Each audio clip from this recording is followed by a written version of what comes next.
কি অবস্থা সবার? হুম। অবশেষে কি ভাইয়ার কথা লাগিয়ে গেছে? হ্যাঁ, ভাইয়া বলছিলাম না যে এবার বাংলাদেশ পাকিস্তানের সাথে টেস্টে ভালো খেলবো? অবশেষে ভাইয়ের কথাই লাগলো। হুম। আমি খেলা দেখাবো এসে, হ্যাঁ খেলা দেখতেছি এসে, এই যে মানে বাংলাদেশের মোট স্কোয়ার মানে এক ইনিংসে মানে মোট রান আর কি, এক ইনিংসে মোট রান এবারে দেখলাম আমি 565 রান। এইবারই ফার্স্ট বাংলাদেশে মানে খেলা দেখি বয়সে মোট মানে রান আর কি, এক ইনিংসে মোট রান এইটাই ফার্স্ট। তা আমি যেটা আশা করছি এবং আপনাদেরকে যেটা বলছি, হ্যাঁ ওইটাই হয়েছে। অবশেষে কি আমরা সক্ষম হয়েছি যে আমরা আমরাও খেলা পারি। হ্যাঁ, এতদিন ভাবতো যে আমরা টেস্ট খেলা পারি না, এখন দেখাই দিছি যে আমরাও খেলা পারি, বাঙালি খেলা পারে। মানে সবাই মোটামুটি রান পাইছে, হয়তো এই দুই তিনটা প্লেয়ার এগুলো লর্ড এগুলো কখনো রান পাইতো না, এগুলো আমরা বালা করে জানি, এগুলো লর্ড এগুলো কখনো রান পাইতো না। সাদমান সাদমান হাসান কত 93 করলে আফসোস রয়ে গেল, মানে 7 রানের জন্য 100 করতে পারে নাই। আর জাকির হাসান 25 রান না কত করছে, লর্ড হেতে হারল না।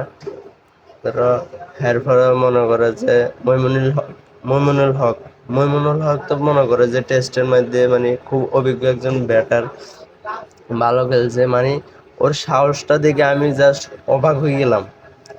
সবাই মানে ঠেকে ঠেকে খেলতেছে, ওই নামে মায়ের মনে হইতেছে কি ওয়ান ডে খেলতে হয়েছে। মইমুনুল হক আর লিটন কুমার দাস মনে হইতেছে এরা ওয়ান ডে খেলবার নামছে, কি মাইরটা না দিল। হ্যাঁ, সে একটা মাইর দিছে। এরপরে কি মেহেদী হাসান মিরাজও খুব ভালো খেলছে, 77 রান করছে। তবে বেশি আফসোসের জায়গা যেটা হলো সেটা হলো মুশফিকরে নিয়ে আর কি। মাত্র 9 রানের লাগিয়া মানে ডাবল সেঞ্চুরি করা হইলো না। আমার কথা হলো তোমার 9 রান দরকার ডাবল সেঞ্চুরি করা, তুমি মারবে যাবে কি লেগা? হুম, ঠেকায় ঠেকায় খেলো, 9 রানের লাগে আরো 30 বল খাও, সমস্যা তো নাই আমগো। এনে তো ওভার শেষ হইতো না, না যে ওভার শেষ হয়ে যাবে মারি খেলতে হইব, ওভার তো শেষ হইতো না। তুমি 9 রানের লাগে 30 বল খাও না, কে তো মানা করে না, তুমি মারবে যে আউট হয়ে গেলা।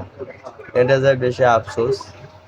আর আমগো আমগো আমগো না আমগো সুপারস্টার শাকিব খান, সরি সাকিব আল হাসান, রাজনীতিবিদ খেলোয়াড় সবকিছু হওয়া নেই, তো হেরে রাখলে হে কি খেলে? উইকেট কয়টা পাইছে? উইকেটে তো মনে হয় একটা পায়নি। রান 16 বলে 15, এটা কোনো টেস্টে রান হইলো? কি খেললো আমি কিছু বুঝতেছি না, এদেরকে নিয়ে কি হইব? এমন অভিজ্ঞ একজন ব্যাটার যদি এগুলা করে তাহলে কেমন হইব? যাই হোক, মানে সাকিব আল হাসানের থেকে এটা আমি মোটো আশা করি নাই, যেটা মানে হে খেলছে মোটো আশা করি নাই। তবে অন্যগুলা যা খেলছে মুশফিকুর রহমান, তারপরে সাদনাম হোসেন, তারপরে আরো কয়েকটা আছে, মানে এগুলার থেকে মানে আশাই করি নাই যেগুলা ভালো খেলবো, কিন্তু ওগুলাই ভালো খেলছে। যেগুলা মানে বলছে যে ভালো মানে খেলবো, ওগুলাই খেলতে আর নাই। নাজমুল হোসেন শান্ত হে নাকি অধিনায়ক, 3 ফরম্যাটের অধিনায়ক। মানে কোন যোগ্যতার ভিত্তিতে ওরা 3 ফরম্যাটের অধিনায়ক দিল? টি-20 ওয়ান ডে কোনো কিছু দিতে পারে না, কিনলেই কেউ মানে 3 ফরম্যাটের অধিনায়ক হলে আমি তো হব বুঝি না। আমার মাথায় কাজ করতেছে না। টেস্টের জন্য অধিনায়ক, পারফেক্ট অধিনায়ক হলো কে? মইমুনুল হক। সে একজন অভিজ্ঞ ব্যাটার, টেস্টের জন্য বিশেষ করে মইমুনুল হকে পারফেক্ট অধিনায়ক। আমার ওর খেলা খুবই ভালো লাগে। তো যাই হোক, বাংলাদেশ মানে অল উইকেট চলে গেছে, আফসোস।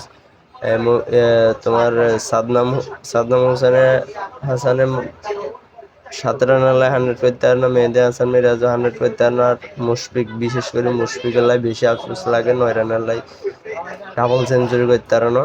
তো অল আউট হয়ে গেছে, অল আউট হইয়া বিপক্ষে খেলতে নামে কি শ্রীলঙ্কা পাকিস্তানে কি 10 ওভারে 40 রানে কত রান লইয়া 1 উইকেট হারালাইছে। কত রান আমার শিওর খেল নাই, ভুলে গেছে।